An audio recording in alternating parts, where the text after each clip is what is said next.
Hey guys, tonight we're going to pull back the curtain on one of the most mythologized and misunderstood aspects of the American West. We're not talking about gunfights or cattle drives. We're talking about something far more fundamental, intimate, and, in its own way, far more dangerous. We're going to explore what love, sex, and relationships were really like on the frontier. Forget the Hollywood image of the passionate cowboy sweeping a saloon girl off her feet, or the romantic homesteader building a life of simple, blissful love. The reality was a world of profound ignorance, immense physical risk, and rigid social codes that governed every aspect of human intimacy. It was a world you would likely not survive with your modern expectations and sensibilities intact. So, before you get comfortable, take a moment to like the video and subscribe, but only if you genuinely enjoy what I do here. And as always, I love seeing our global community, so please drop a comment to let me know where you're tuning in from and what time it is for you. It's a fascinating reminder of how these stories connect us across the world. Now, dim the lights, maybe turn on a fan for that soft background hum, and let's ease into tonight's journey together. We are about to explore the raw, unsanitized, and often heartbreaking truth of intimacy in the Wild West. Before any discussion of intimacy can begin, we have to understand the fundamental challenge of the West: finding someone to be intimate with. In the vast, sparsely populated landscapes of the 19th century frontier, the simple act of meeting a potential partner was an ordeal in itself, governed by a strange mix of stark pragmatism, rigid social rules, and desperate gambles. The romantic chase we see in movies was, in reality, a logistical and social minefield. Imagine yourself a young man in the 1870s, having just arrived in a dusty Colorado mining camp or a Texas cattle town. You've come seeking fortune, land, or adventure. You are surrounded by hundreds, perhaps thousands, of other men just like you. Miners, cowboys, ranchers, merchants, all ambitious, all lonely. Now look around for women. You might see a handful, a laundress, a storekeeper's wife, a few soiled doves in the saloon, but the numbers are starkly, brutally imbalanced.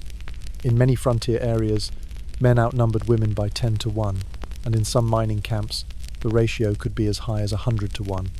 This demographic reality shaped everything. It created a society simmering with unspoken frustration, loneliness, and a desperate, aching desire for female companionship. For you, as a man, this meant competition was fierce. A single, unmarried woman of respectable character arriving in town would be an event of seismic importance. She would be instantly surrounded by suitors, her every moment scrutinized, her favor courted with an intensity that would be overwhelming by modern standards. For women, this scarcity afforded a strange and contradictory form of power. A woman had her choice of partners, in a way her sisters back east could only dream of. She could afford to be selective, to hold out for a man with good prospects, a steady hand, and a decent temperament. Yet, this power was a double-edged sword. It also placed her under immense pressure and constant surveillance. Her reputation was her most valuable currency, a fragile commodity that could be destroyed by a single rumor or misstep. She walked a tightrope, balancing the advantage of being desired against the danger of being judged. This gender imbalance led to some strange social phenomena. Dances were cherished, highly organized events. A cowboy might ride 50 miles just for the chance to dance with a real woman. At these events, the demand for female partners was so high that men would often dance with each other rather than not dance at all, performing the waltzes and polkas with a stoic, unironic seriousness. The lack of female companionship also contributed to the vices of the West. Men poured their loneliness and frustration into the saloon, into gambling, into brutal, violent sports.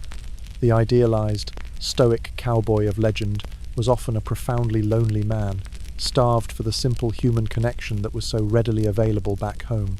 His world was one of hard work, male camaraderie, and a deep, unspoken yearning for a family and a home that seemed impossibly out of reach. This imbalance was the fundamental source of tension in the social landscape of the West, and it drove people to seek partners through some very strange and desperate means. Let's say you've managed to find an eligible, unmarried woman in your small frontier town. Now begins the delicate and highly ritualized process of courtship. Forget the modern idea of casual dating. In the 19th century, particularly in respectable circles, courtship was a formal, semi-public process with a strict set of unwritten rules. Your first step would be to secure a formal introduction, usually through a mutual acquaintance, a parent, or a brother. Simply walking up to a woman and starting a conversation was considered forward and improper. Once introduced, you might be invited to call on her at her family's home. This was the centerpiece of frontier courtship. You would arrive at her home, hopefully looking your best, which might mean you'd actually bathed sometime in the last week. You would be shown into the parlor, the most formal room in the house, reserved for guests. Here, under the watchful eye of a chaperone, usually her mother, an aunt, or an older sibling, you would engage in conversation. This was not a private, intimate chat. The chaperone was always present, a silent guardian of propriety. The topics of conversation were carefully restricted. You might discuss the weather, the crops, a recent sermon from the circuit-riding preacher, or a passage from a book of poetry. You would not discuss politics, personal finances, or anything that hinted at physical desire. The goal was to demonstrate your good character, your intelligence, and your prospects. Her goal was to assess the same in you, all while maintaining an air of demure, modest interest. These parlour visits were a slow, careful dance. If she offered you a cup of tea, it was a good sign. If she played a song on the family's piano or organ, it was an even better one. Your visits might start as weekly occurrences, and if things progressed, they might become more frequent. The length of your stay was also significant. A brief, formal visit might signal polite interest, while being invited to stay for supper was a major step forward. Gift-giving was another part of this ritual. You might bring her a small bouquet of wildflowers, a book of poetry, or a piece of sheet music. These were simple, sentimental gifts, meant to show your refined taste and romantic intentions. An expensive, flashy gift would be seen as improper, an attempt to buy her affections. The entire process could last for months, even years. It was a period of assessment for both the couple and their families. Was he a good provider? Was she of strong moral character? Were their families compatible? Marriage was not just a union of two individuals. It was a practical and economic alliance between two families. This formal, restrictive environment seems stifling to us, but it served a critical purpose in a society where a woman's reputation was paramount. It provided a safe, structured way for a couple to get to know each other without risking scandal. Every glance, every word, every shared song in that dimly lit parlour was freighted with meaning, a quiet, coded language of hope and assessment that would ultimately lead to either a marriage proposal or a polite, unspoken end to the courtship. For the thousands of men living in the vast, womanless expanses of the far west, the parlour courtship was a distant dream. How could you court a woman who simply wasn't there? For these lonely men, the solution was one of the most desperate and fascinating phenomena of the frontier: the mail-order bride. Imagine you are a 40-year-old homesteader in Montana. You've built a cabin, you've broken the sod, but your isolation is absolute. You decide to take a gamble. You subscribe to a publication like The Matrimonial News, a circular filled with advertisements from men like you and from women back east who are seeking a new life. Your advertisement would be short and to the point, a stark summary of your existence. A man of 45, good-looking and of a loving disposition, a farmer, with a farm of 160 acres, all fenced and a good house, wishes the correspondence of a lady of refinement, from 25 to 35. Object, matrimony. Am a widower with one boy. Then, you wait. Weeks, maybe months later, a letter arrives. It's from a woman in Ohio, perhaps a seamstress, a factory worker, or a widow, who sees your ad as her only escape from a life of poverty or drudgery. Thus begins a courtship conducted entirely through the mail. This was not a simple exchange of pleasantries. These letters were lifelines, attempts to build a foundation of trust and intimacy with a complete stranger. You would describe your land, your home, your work, your character. She would describe her skills, her temperament, her hopes for the future. You would exchange photographs, small, stiff portraits that revealed little of a person's true nature. You would be reading between the lines, trying to gauge her honesty, her resilience. Was she truly of good character, or was she fleeing a scandalous past? Did she understand the brutal reality of frontier life, or was she seduced by romantic novels? She, in turn, would be trying to determine if you were a decent, hard-working man, or a drunkard who had exaggerated his prospects. Deception was common. Men might lie about the size of their farm or the quality of their house. Women might lie about their age or send a photograph of a more attractive friend. If, After months of correspondence, you both decided to proceed. The next step was monumental. You would send her the money for a train ticket. For her, this was the point of no return. She would pack her few belongings, say goodbye to everyone she had ever known, and embark on a journey of thousands of miles into an unknown landscape to meet a man she knew only from his words on a page. Her arrival at the dusty train station was a moment of supreme, terrifying suspense. You would both be searching the crowd, trying to match a living, breathing person to the faded photograph in your hand. The moment your eyes met, the gamble would be resolved. Sometimes, it was love at first sight, the beginning of a long and happy partnership. Other times, it was instant disappointment, a mutual recognition that a terrible mistake had been made. Some women took one look at their intended husband or the desolate town and got right back on the next train heading east. But many stayed, driven by a lack of options or a stubborn determination to make it work. The mail-order bride system was not a fairy tale. It was a transaction born of desperation, a strange and risky path to companionship in a world where loneliness was the default condition. But not all correspondence was so hopeful. If you were unlucky in love, or had earned the scorn of someone in your community, you might find yourself the recipient of a vinegar valentine. These were commercially produced, insulting cards that became popular in the 19th century. They were the opposite of a love note, sent anonymously on Valentine's Day to mock, shame, and harass.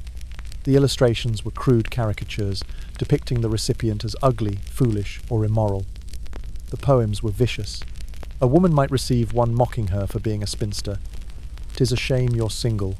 It is your doom to always be picking at your own plume." A man might be taunted for his drinking or his vanity. These cards were a socially sanctioned form of bullying, a way to enforce social norms and punish those who stepped out of line. In a small town where everyone knew everyone's business, receiving a vinegar valentine could be a source of deep public humiliation. It was the dark, strange underside of frontier communication, a reminder that in a world of enforced politeness, cruelty could always find a way to express itself. Once courtship was successfully navigated and a marriage secured, the couple entered the next, even more private and challenging phase of their relationship. The romantic ideals of Victorian love quickly collided with the harsh, unglamorous realities of frontier life. The marital bed, far from being a sanctuary of passion, was often a space defined by a lack of privacy, a profound ignorance of human biology, and a rigid set of social expectations that placed duty far above desire. Let us imagine your wedding day. You've been married by a circuit-riding preacher in a simple ceremony, perhaps in your family's cabin or under the open sky. Now, the wedding night has arrived, a moment freighted with expectation, anxiety, and for many, sheer terror. For most young people in the 19th century, sex education was non-existent. The topic was considered so improper that it was never discussed, even between a mother and her daughter. Many brides went to their wedding bed with only the vaguest, most confusing ideas about what was expected of them. They might have heard whispered rumors from other girls or gleaned frightening snippets from the Bible, but the biological realities of intercourse were a complete mystery. Some believed it was an inherently painful, even brutal act. Others had no idea what to expect at all. For men, the situation was often not much better. While they might have picked up some crude information from other men or perhaps had a furtive experience with a prostitute, their knowledge was often a mix of bravado and misinformation. The wedding night was an awkward, fumbling affair, driven less by passion and more by a sense of nervous obligation to consummate the marriage. Now, compound this lack of knowledge with the physical environment of the frontier. Most settler families lived in a one-room cabin. This single room was the kitchen, the living room, the dining room, and the bedroom for the entire family. Privacy, as we understand it, did not exist. Your marital bed was likely in a corner of this room, separated from the rest of the space only by a thin blanket hung from a rope.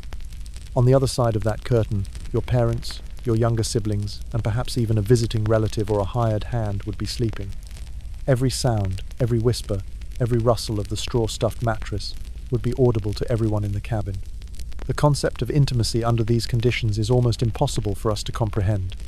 It was a furtive, silent, and hurried act, shrouded in darkness and the constant fear of being overheard. The bed itself was no haven of comfort. It was likely a rough-hewn wooden frame with a mattress consisting of a large sack filled with lumpy straw, corn husks, or dried moss. It crackled. It poked. and it was often shared. It was not uncommon for small children to sleep in the same bed as their parents for warmth and lack of space. The romantic image of a couple enjoying their private sanctuary crumbles under the reality of a shared, noisy, and completely public sleeping space. This lack of privacy would continue throughout the marriage, a constant feature of a life where every square foot of shelter was precious. Beyond the physical discomforts, the marital bed was governed by a powerful and oppressive set of Victorian ideals concerning sexuality, particularly for women. The prevailing ideology, spread through sermons, medical texts, and women's magazines, was that of passionlessness.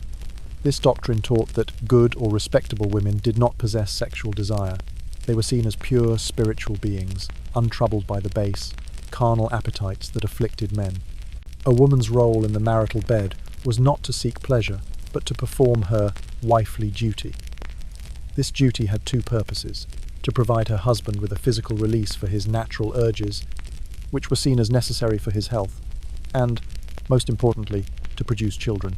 A woman who displayed or admitted to feeling sexual pleasure was seen as suspect, morally corrupt, and perhaps even unhinged. She was seen as being more like a prostitute than a respectable wife and mother. This ideology placed women in an impossible psychological bind.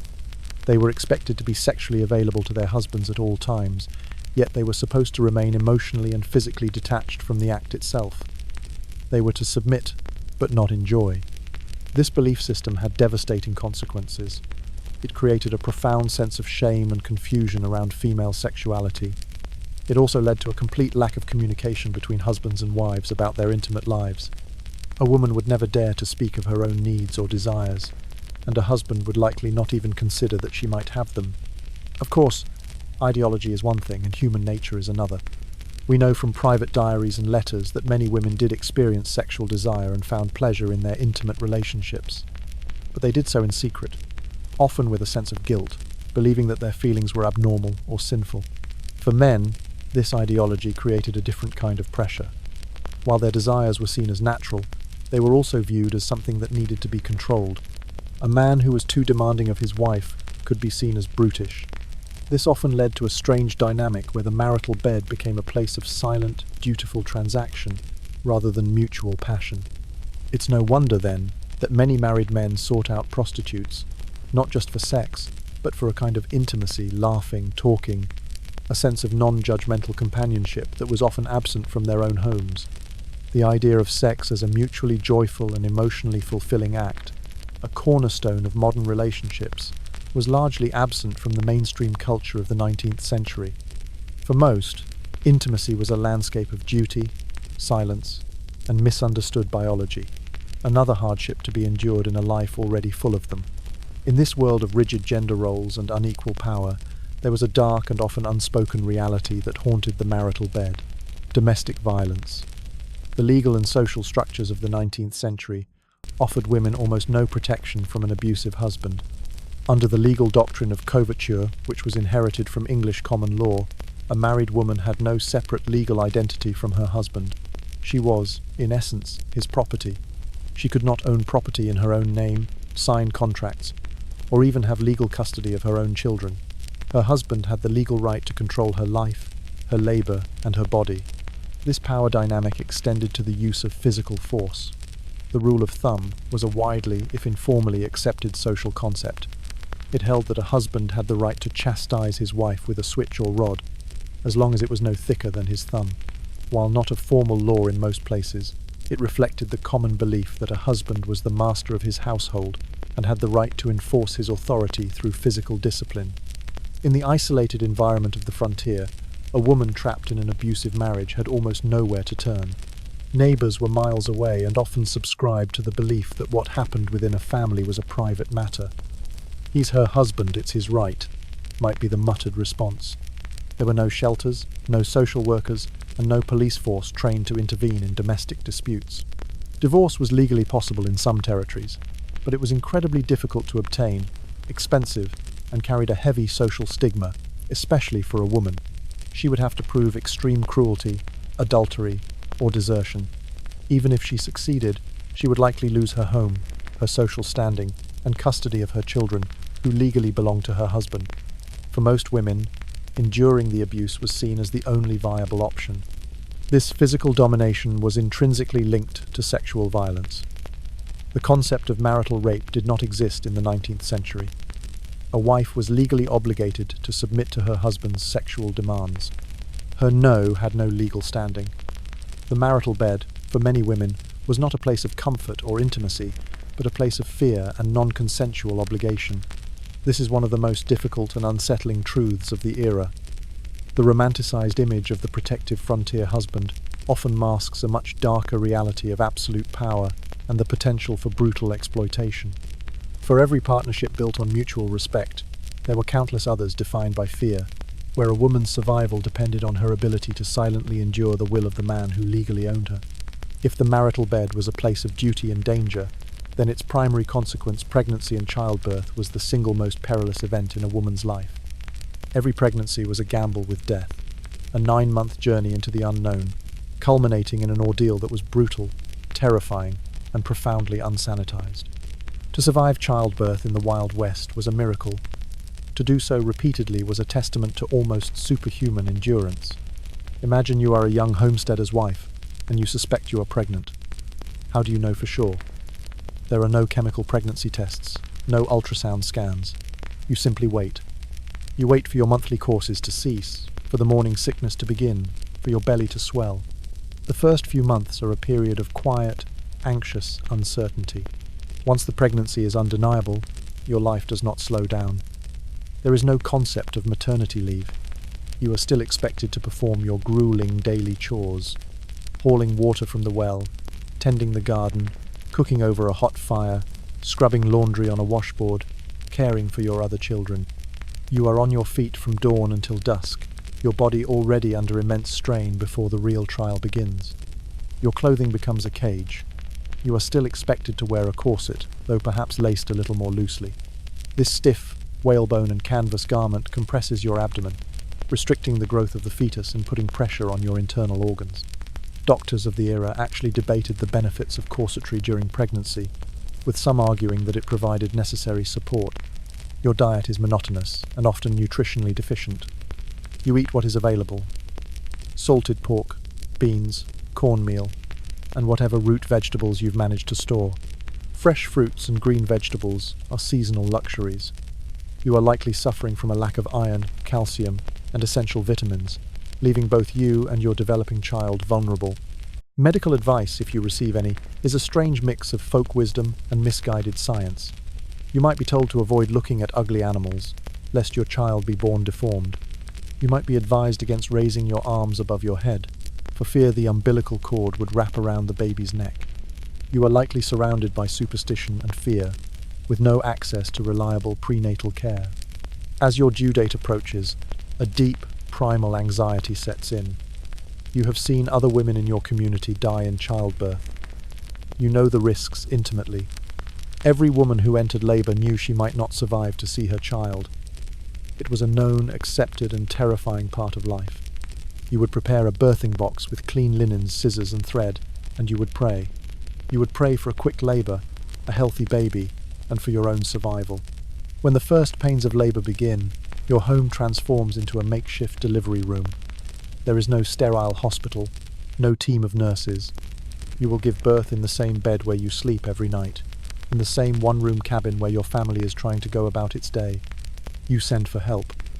Not a doctor necessarily. Male doctors were often seen as improper attendants for such an intimate female event. Instead, you would send for a midwife, an older woman from your community who had learned her craft through experience, not from medical school. She would arrive with a bag of herbs, linens, and a calming if weary presence. She was accompanied by a group of female relatives and neighbors, your mother, your sisters, your aunts.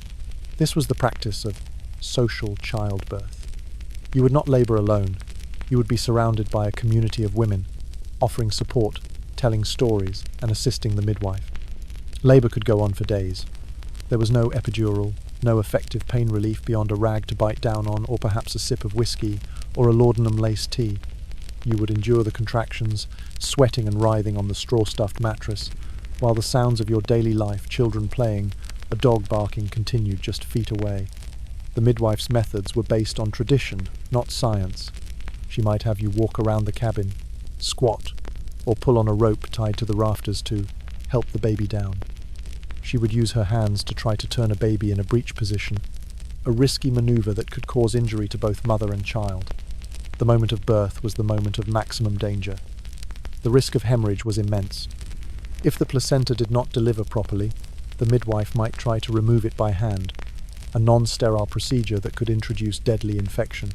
Tearing was common, and there was no anesthetic for stitches, which were done with a regular needle and thread.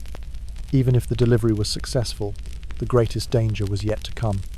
In the days following the birth, you were at high risk for puerperal fever or childbed fever. This was a bacterial infection of the uterus, almost always fatal before the invention of antibiotics. It was often caused by the unwashed hands of the doctor or midwife. In the 19th century, doctors would often go directly from performing an autopsy to delivering a baby without washing their hands, unknowingly transferring deadly bacteria. The concept of germ theory was still new and widely ridiculed by the medical establishment. They believed disease was caused by miasma or bad air. A doctor might even praise the sight of laudable pus in a wound, believing it was a sign of healthy healing rather than rampant infection. The mortality rates were staggering. Historians estimate that in some areas, as many as 1 in 4 women died as a result of complications from childbirth. You had a better chance of surviving the Battle of Gettysburg than you did of surviving your own delivery bed in some parts of the country. If you did survive, you would likely be up and working again within a week, your body battered and exhausted, with a new infant to care for, and the knowledge that this entire terrifying ordeal would likely repeat itself in a year or two. This was the brutal, biological reality of womanhood in the West, a cycle of creation and risk that was the silent, unsung war fought and lost by millions of women. Outside the rigid confines of marriage existed another world of intimacy, a world of commerce, exploitation, and strange social paradoxes. This was the world of the soiled dove, the painted lady, the frontier prostitute, romanticized in fiction as golden-hearted women in glamorous dresses. Their reality was a short, brutal life in a gilded cage. Why would a woman choose such a life? The answer, almost always, was a complete lack of other choices. She might be a widow with no family to support her. She might be a young farm girl who had been seduced and abandoned, her reputation ruined, making her unmarriageable. She might be an immigrant with no money and no skills. In a world where respectable employment for women was limited to low-paying jobs like teaching or domestic service, prostitution offered a chance at economic survival, and in rare cases, even wealth. The world of frontier prostitution was a highly stratified system. At the very top were the parlour houses. These were the most elegant and expensive brothels, often the most lavishly decorated buildings in town. Here, a woman might have her own private room, a wardrobe of fine dresses, and regular meals. She would entertain the town's elite bankers, lawyers, politicians, wealthy ranchers in a formal parlour, engaging in witty conversation and playing the piano before retiring upstairs. These women were often beautiful, educated, and commanded high prices. Below the parlour houses were the saloons and dance halls. Here, women worked as dance hall girls or hurdy-gurdy girls. Their job was to dance with the lonely cowboys and miners, earning a commission on the overpriced drinks the men bought them. Intimacy was often offered in the small rooms above the saloon, a quicker, less glamorous transaction. At the very bottom of the hierarchy were the cribs. These were tiny, one-room shacks, often just a few feet wide, lined up in a town's red light district. A woman would rent a crib by the day or week and solicit customers from the street. Her room contained nothing more than a bed, a wash basin, and a candle. The work was constant, the pay was low, and the danger was extreme. These women, often suffering from disease, addiction, and abuse, had the shortest and most brutal lives. Life was a constant negotiation. A woman had to manage her clients, her health, and her money. She was vulnerable to violence from customers and to exploitation from the men who often controlled her life. The saloon owner, the pimp, or even a corrupt town marshal who demanded a cut of her earnings. Yet, for all their vulnerability, these women were an essential part of the frontier economy. They were often the primary customers for local dressmakers, laundresses, and merchants. In a town filled with lonely, unattached men, the brothel was as vital an institution as the blacksmith shop or the general store. In the raw, male-dominated ecosystem of the western town, certain institutions arise out of sheer necessity. You have the blacksmith to shoe the horses, the general store to supply the beans and bacon, the saloon to quench the thirst and loneliness, and, just as inevitably, the brothel. It is the town's most public secret, a place simultaneously condemned from the pulpit on Sunday morning and frequented by the town's leading citizens on Saturday night. It is a vital cog in the social and economic machine of the frontier, and presiding over this chaotic world of commerce and carnality is one of the most formidable and misunderstood figures of the era, the brothel madam. Forget the cinematic portrayals of the jovial, benevolent matriarch. The successful madam was, first and foremost, a survivor. She was a shrewd, tough, and utterly pragmatic businesswoman operating in a world that was legally, socially, and physically hostile. More often than not, she was a former prostitute herself, a woman who possessed the rare combination of intelligence, discipline, and cold-blooded resolve necessary to claw her way out of the life and into management. She had endured the same exploitation she was now about to perfect, and any sentimentality she may have once possessed has long since been cauterized by experience. She is not a mother hen.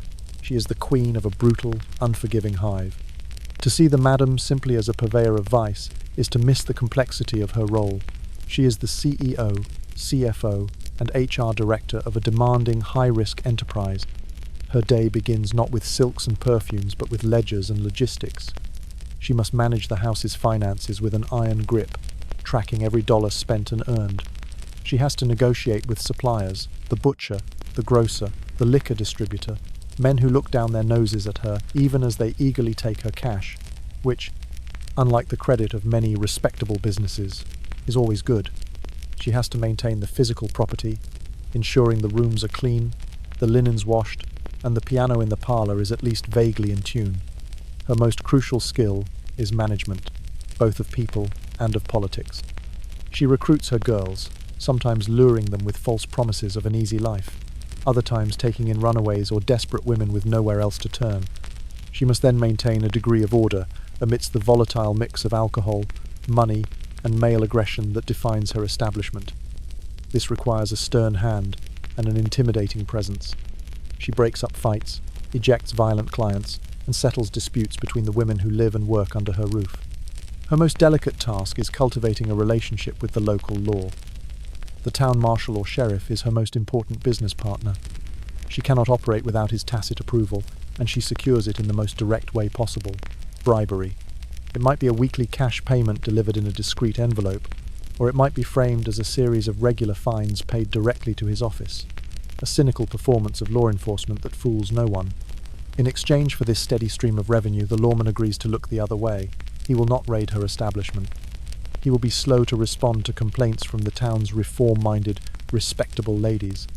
He might even give her a quiet heads up if a federal marshal or a crusading preacher comes to town. It is a corrupt, symbiotic relationship that underpins the town's social order. She is, in a very real sense, licensing her illegal business from the man paid to shut it down. In this role, she is part employer, part landlord, and part protector. She does offer the women who work for her a degree of safety they would not have on the street. A client who turns violent will have to answer to the madam's bouncer, or even to the madam herself, who might wield a small pistol or a heavy walking stick with surprising ferocity. She provides a roof over their heads and food on their plates. But to mistake this for maternal care is a fatal error in judgment. The madam's protection is not born of compassion. It is the calculated safeguarding of a valuable asset.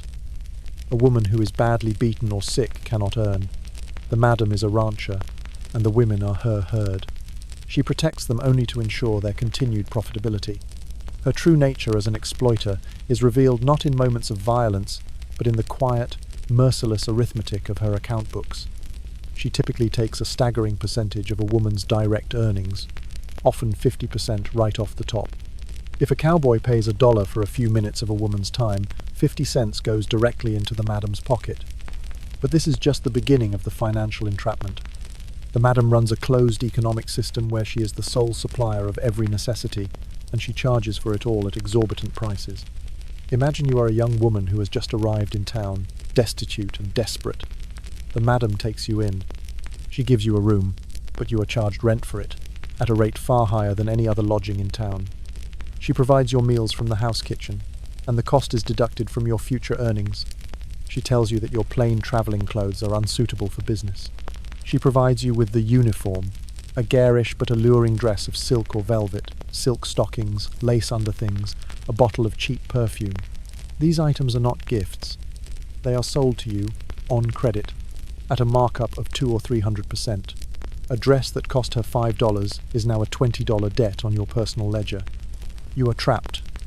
After a week of work, after seeing a dozen men, you might have earned $30. But the madam presents you with your bill. $15 for her cut, $10 for your room and board, another $5 for the laundry service and the drink you had in the parlour.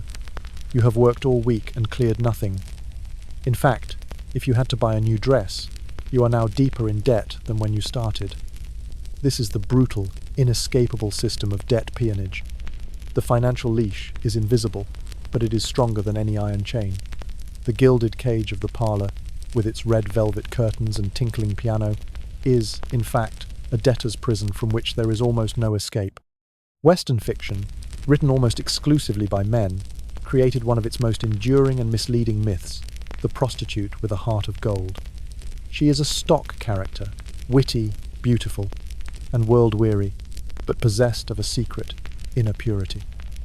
She is a fallen woman, yes, but she is not truly corrupt. She is merely waiting for a heroic, clean-living cowboy to see past her profession, recognize her inherent goodness, and rescue her, whisking her away to a happily ever after on a small, respectable ranch. This is a comforting, romantic lie. The reality was that rescue was a near impossibility. Once a woman entered the life, she was socially branded as indelibly as any steer on the open range. In the eyes of respectable society, she ceased to be a woman and became a commodity, a public utility for male desire. There was no washing away that stain. Even if a woman, by some miracle of thrift and luck, managed to save enough money to leave the brothel, what would she do? Where would she go? No respectable family would have her as a wife. No decent woman would befriend her. No shopkeeper would hire her to work behind a counter. Her past would follow her like a shadow, whispered about in sewing circles and church groups. To survive, she would have to move to a new town where she was unknown and invent a new history. A precarious existence lived in constant fear of exposure. The social code of the era was a masterpiece of hypocrisy. It simultaneously created the demand for her services and then condemned her absolutely for providing them. The end of the line for these women was not a wedding chapel but an early grave.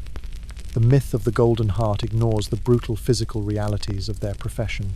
Life in the brothel was a slow-motion death sentence, an invisible war waged upon their bodies. The constant, pervasive threat was venereal disease. In a world without antibiotics, syphilis and gonorrhea were devastating. Syphilis, in its later stages, could lead to open sores, blindness, crippling joint pain, and a descent into madness as it attacked the brain. There was no cure, only shame and a slow, agonizing decay. The physical toll of frequent pregnancies was immense, and the only recourse was a dangerous, back-alley abortion, often performed by the madam herself, or an itinerant doctor with a set of dirty instruments. The risk of hemorrhage, infection, and death was extraordinarily high. Add to this the constant threat of violence from drunken, brutal clients, and the reliance on alcohol and laudanum, a tincture of opium, to numb the physical pain and the crushing psychological despair. This combination meant that a woman's life expectancy plummeted the moment she entered the brothel. Many were dead by their early 30s, their bodies simply worn out. For every famously wealthy madam like Fanny Porter or Squirrel-Tooth Alice who retired with a fortune, there were 1,000 soiled doves and painted ladies whose names are lost to history. They ended their lives sick, broke, and alone. When they died, they were buried without ceremony in the unconsecrated ground of the potter's field, at the far edge of the town cemetery, their graves often unmarked. They were the silent, disposable fuel for the frontier's engine of male desire, their tragic reality a world away from the romantic fictions spun about them. This brutal, corporeal struggle, this invisible war against disease, unwanted pregnancies, and addiction was not confined to the walls of the brothel. It was a battle being fought, in quieter but no less desperate ways, in every homestead, every ranch house, and every marriage across the frontier. In a world without reliable contraception, without clinical medicine, and without a true understanding of germs, The consequences of intimacy could be a matter of life and death for everyone. The human body itself was the last, most dangerous frontier. Of all the diseases that haunted the West, none were more feared or more stigmatized than the venereal diseases, particularly syphilis. Known as the Great Pox, or the French disease, syphilis was a rampant and terrifying affliction. It was spread through sexual contact and, if left untreated, it progressed through horrifying stages. The primary stage might begin with a single, painless sore. This would disappear, and the infected person might think they were cured. But months later, the secondary stage would erupt, with a body-wide rash, fever, sore throat, and wart-like sores on the genitals and mouth. This stage would also eventually fade, and the disease would enter a latent phase that could last for years, silently attacking the body's internal organs. The final, tertiary stage was a nightmare. The disease could attack the brain, leading to madness, paralysis, and dementia. It could cause large open sores called gummers to eat away at the skin and bones, sometimes causing a person's nose to collapse. It could attack the heart and blood vessels, leading to sudden death. Congenital syphilis was also common, passed from an infected mother to her child, resulting in severe birth defects and a high infant mortality rate. There was no effective cure. The standard treatment for centuries had been mercury.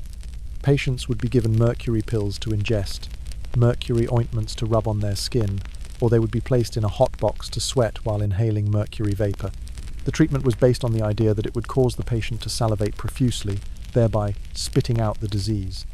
The side effects of mercury poisoning were horrific: kidney failure, neurological damage, loss of teeth and hair, and often a slow, agonizing death.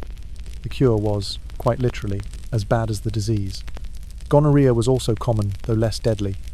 It caused painful urination and discharge, and if untreated in women, it could lead to pelvic inflammatory disease, sterility, and chronic pain. These diseases spread like wildfire through the transient, male-dominated populations of the West. Cowboys, soldiers, and miners would contract diseases from prostitutes and then carry them home to their unsuspecting wives. The social stigma was immense, especially for a woman. A man might be seen as simply unlucky, but a respectable woman with a venereal disease was assumed to be adulterous and morally bankrupt, even if she had been infected by her husband. She suffered her illness in shame and silence. In a world where childbirth was a life-threatening ordeal and raising children was an economic burden, you might assume that people would be desperate for reliable contraception. They were, but their options were limited, unreliable, and often dangerous. The Catholic and most Protestant churches condemned contraception as sinful.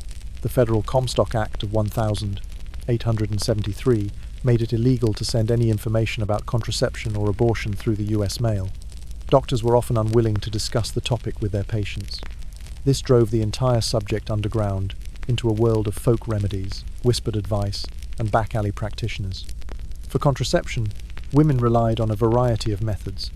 Dutching after intercourse with solutions of water, vinegar, or harsh chemicals like carbolic acid or mercury bichloride was common. These were not only ineffective but could cause severe internal burns and poisoning. Barrier methods existed but were crude. Womb veils, early forms of the diaphragm, were available but difficult to use correctly. Condoms, made from animal intestines or vulcanized rubber, were available but were associated with prostitution, not marital use. A respectable woman would be mortified to suggest her husband use one. The most common form of birth control was likely withdrawal or abstinence. But the most widely practiced method was probably abortion. This was a secret, dangerous, and illegal world. Women would first try to induce a miscarriage themselves using emmenagogues, herbs or drugs believed to bring on menstruation. They might drink teas made from tansy or pennyroyal, herbs that are toxic in large doses. They might engage in violent exercise, jumping from heights, or taking dangerously hot baths. When these methods failed, a woman might seek out an abortionist. This could be a local midwife or a shadowy practitioner who operated outside the law. The procedures were performed with unsanitized instruments, often on a kitchen table. The risk of hemorrhage, uterine perforation, and deadly infection was astronomical. Yet, countless women took this risk, seeing it as their only option in the face of another potentially fatal pregnancy. The struggle for reproductive control was a silent, desperate, and central part of women's lives in the West. It was a war waged in secret, with high stakes and tragic consequences, a part of the intimate landscape that the romantic myths completely ignore. The story of intimacy in the West is not a single story. The experiences of white, Anglo-American settlers have dominated the popular narrative. But the frontier was a complex tapestry of cultures, each with its own unique customs, beliefs, and challenges regarding relationships, family, and sexuality. Long before white settlers arrived, the lands of the West were home to hundreds of distinct Native American nations, each with its own sophisticated social structures. Their approaches to intimacy and gender were often far more fluid and egalitarian than the rigid Victorian codes of the newcomers. In many tribes, marriage was a matter of family alliance and personal choice, often without the heavy religious dogma of Christianity. Divorce was frequently a simple matter of one partner moving out of the family dwelling. Premarital sex, while not always encouraged, was often viewed with far less condemnation than in white society. Most significantly, many native cultures did not adhere to a strict gender binary. They recognized and revered individuals who we might today identify as transgender or non-binary. These individuals, often referred to by the modern pan-Indian term two-spirit, embodied both masculine and feminine spirits. They were seen as spiritually powerful, occupying a special, respected place in their communities. They might dress in the clothing of both men and women, take on the work of both genders, and form relationships with people of any gender. This acceptance of gender fluidity stood in stark, stunning contrast to the rigid, punitive gender roles of the white settlers who sought to eradicate them.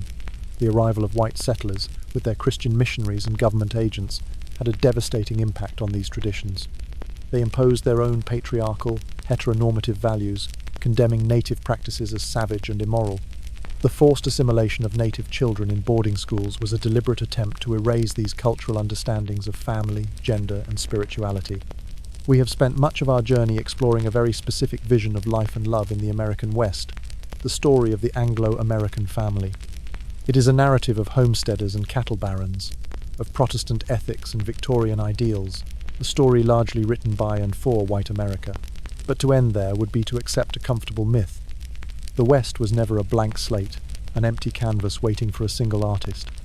It was an ancient land, already layered with complex cultures, and it became the destination for peoples from across the globe, each carrying their own sacred traditions, their own deep-seated beliefs about family, and their own story of survival.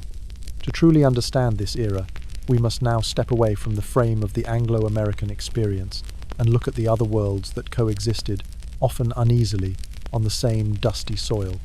These are the stories of families who were not newcomers, of families who fought to be recognized as human, and of men who were denied the right to have a family at all.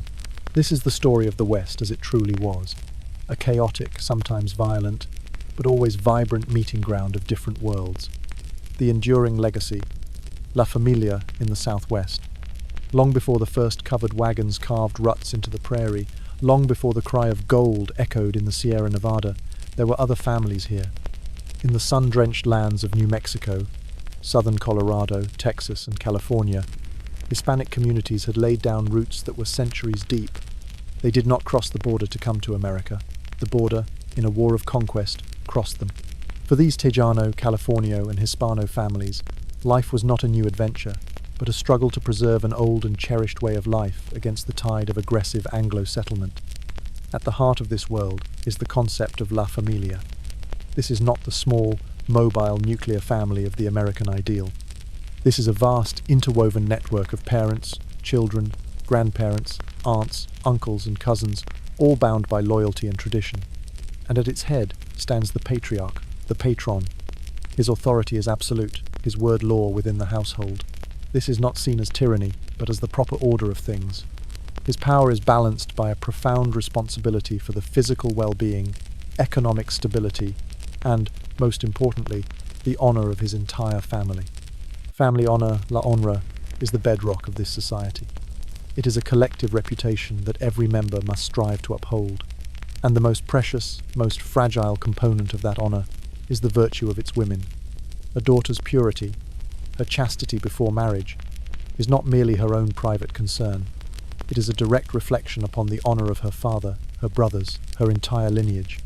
This belief shaped the entire experience of love and courtship into a highly ritualized and public affair. Imagine you are a young señorita in a town like Santa Fe or San Antonio. Your world is one of watchful eyes. You are never, under any circumstances, left alone with a young man who is not a close relative. Your mother, a formidable tia, aunt, or an older married sister is your constant companion, your chaperona. She is a guardian of your virtue and your family's good name. Courtship does not happen in the quiet privacy of a parlour. It happens in the open, under the scrutiny of the entire community. It begins with stolen glances across the plaza after Sunday Mass. It progresses to a young man, a vaquero perhaps, strumming his guitar beneath your window, his serenades a public declaration of his interest. If your father approves, the suitor may be invited to the home. But even then, he will sit on one side of the room with your father and brothers, while you sit on the other with your mother. Conversation is formal, polite, and directed through your parents.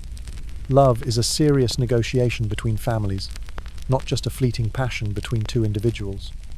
It is a world away from the relative freedom of a barn-raising dance or a buggy ride on the open prairie. The rhythm of life is dictated not by the planting season alone, but by the liturgical calendar of the Roman Catholic Church. The mission church, with its cool, thick adobe walls, is the physical and spiritual center of the community. Life's great milestones are marked here. Baptism, where you are brought into the community and given your padrinos, godparents, who become a second set of parents. First communion, a solemn rite of passage. Marriage, a holy sacrament before God and the entire town. And death, a communal sorrow marked by solemn processions and the comforting rites of the Requiem Mass. The scent of melting beeswax and burning incense, the resonant Latin of the priest, the shared faith. These are the sensory threads that bind the community together, providing structure, meaning, and solace in a world that is rapidly and often violently changing around them. Freedom's foundation. The black family on the frontier. For another group of people moving west, family was not about preserving ancient tradition, but about claiming a right that had been brutally denied for 250 years. For the thousands of African Americans who fled the Jim Crow South after the Civil War, the exodusters and homesteaders seeking a new life in Kansas, Nebraska, or the Indian Territory, the very act of forming a legal family was a profound, revolutionary declaration of freedom. To understand its significance, you must first imagine the world they left behind. Imagine living under the lash of slavery, where your husband or wife was not legally your spouse, but another piece of property belonging to your master. Imagine having children, loving them with all your heart, but knowing that you had no legal right to protect them. Imagine the constant, gnawing terror that at any moment, for any reason, a master's debt, a whim, a punishment your family could be torn from you, sold off to different plantations, never to be seen again. Against this backdrop of unimaginable trauma, the simple act of standing before a minister or a justice of the peace takes on a sacred, monumental weight. To have your name and your spouse's name written side by side in a legal ledger, to receive a piece of paper that declares your union valid in the eyes of the law and God, is not a mere formality. It is the reclamation of your humanity. It is a defiant act of self-determination, a promise that you, and you alone, now control the destiny of your own bloodline. Life in the West was not free from racism, far from it, but it offered a degree of autonomy unimaginable in the South. Black families built their own communities, founding all-black towns like Nicodemus, Kansas, or creating vibrant neighborhoods within larger cities. These were havens, places where they could build lives with a measure of safety and dignity, and the bedrock of these communities, the beating heart of their new world, was the church. The African Methodist Episcopal, AME, or Baptist Church was far more than a place for Sunday worship. It was the social hall, the political forum, the schoolhouse, and the supreme court of community life. Inside its humble wooden walls, you were not a former slave or a second-class citizen. You were a brother, a sister, a deacon, a mother of the church. Here, your voice mattered. Imagine the sound within that church on a Sunday morning. It is not the hushed reverence of a Catholic mission. It is a joyous, powerful noise. It is the sound of gospel hymns, of voices rising together in harmonies that carry generations of sorrow and hope. It is the thunderous call and response between a charismatic preacher and his congregation. It is the sound of a people celebrating their survival and their freedom in a space that is wholly their own. After the service, the church grounds would host community picnics, political meetings, and literacy classes. The church was where you found help when you were sick, comfort when you were grieving, and strength to face the injustices that still lay outside its doors. It was the institution they built to nurture the families they could now legally form. A world of men, the Chinese bachelor societies. There was another great migration to the west, one that came not from the east or the south, but across the vast expanse of the Pacific Ocean. For the thousands of Chinese men who came to Gamsan, the Gold Mountain, the dream of family became a source of profound and enduring pain. They came to work.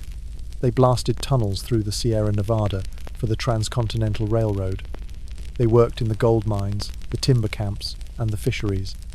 They were overwhelmingly young men, and their intention was almost never to abandon China, but to be dutiful sons and husbands.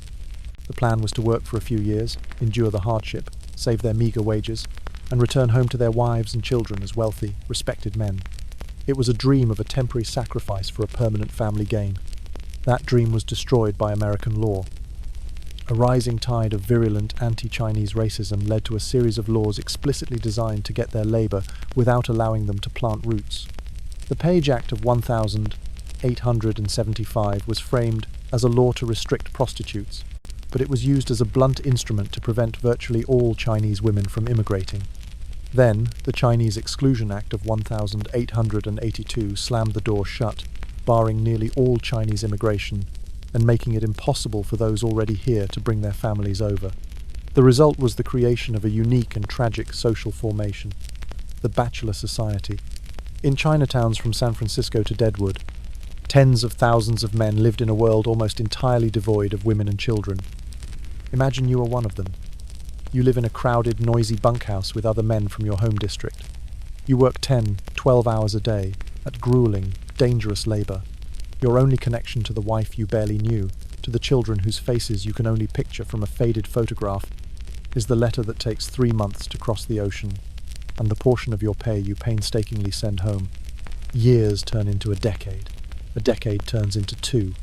You grow old in this foreign land, surrounded by men who share your language and your food, but who cannot provide the comfort of a wife or the joy of a child. It is a life of profound, gnawing loneliness, a permanent exile. This unnatural, state-enforced gender imbalance created a market for outlets of despair. In the dark, narrow alleys of Chinatown, you might seek temporary solace.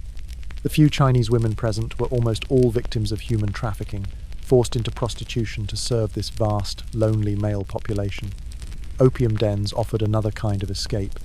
For a man whose body ached from hard labor and whose heart ached with loneliness, the sweet, acrid smoke of the opium pipe offered a brief, dreamlike oblivion, a temporary release from a hopeless reality.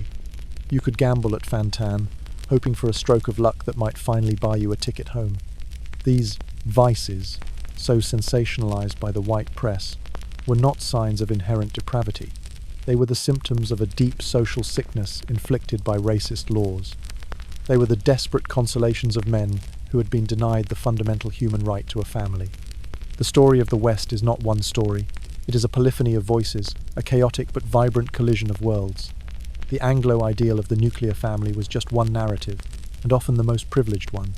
The true legacy of the era is found in the quiet resilience of a Hispanic mother teaching her daughter the rosary, in the joyous noise of a black congregation singing praises for their freedom, and in the silent, lonely grief of a Chinese man reading a letter from a wife he would never see again. This was the real West. As our long journey through the intimate world of the Wild West comes to a close, the romantic myths crumble into dust. The passionate, free-spirited sexuality of Hollywood is replaced by a much starker, more challenging reality. It was a world defined not by romance, but by risk, not by freedom, but by rigid duty, not by pleasure, but by the ever-present possibility of pain, disease, and death. The simple act of being human, of seeking a partner, of building a family, of creating life was freighted with dangers we can barely comprehend. A woman's life was a gauntlet of biological and social perils, from the terror of the birthing bed to the shame of a ruined reputation. A man's life was often one of profound loneliness and frustration. his desires channeled into the dangerous and exploitative worlds of the saloon and the brothel. The strange things they did, the mail-order marriages, the dutiful silence in the marital bed, the secret world of abortion, the desperate outreach to the spirits of the dead, were not aberrations. They were the rational, human responses of people navigating an incredibly difficult world with limited knowledge and even more limited options. This unsanitized history is crucial because it reveals the true nature of frontier resilience. The real heroism of the West is not found in a gunfight at high noon. It is found in the quiet, unsung courage of a woman surviving another childbirth, in the determination of a lonely homesteader building a life from a handful of letters, in the strength of communities that held together in the face of overwhelming hardship. Theirs was a world where intimacy was a landscape of survival, and in exploring their struggles, we gain a deeper, more honest appreciation for the immense comfort, safety, and freedom that define our own lives today.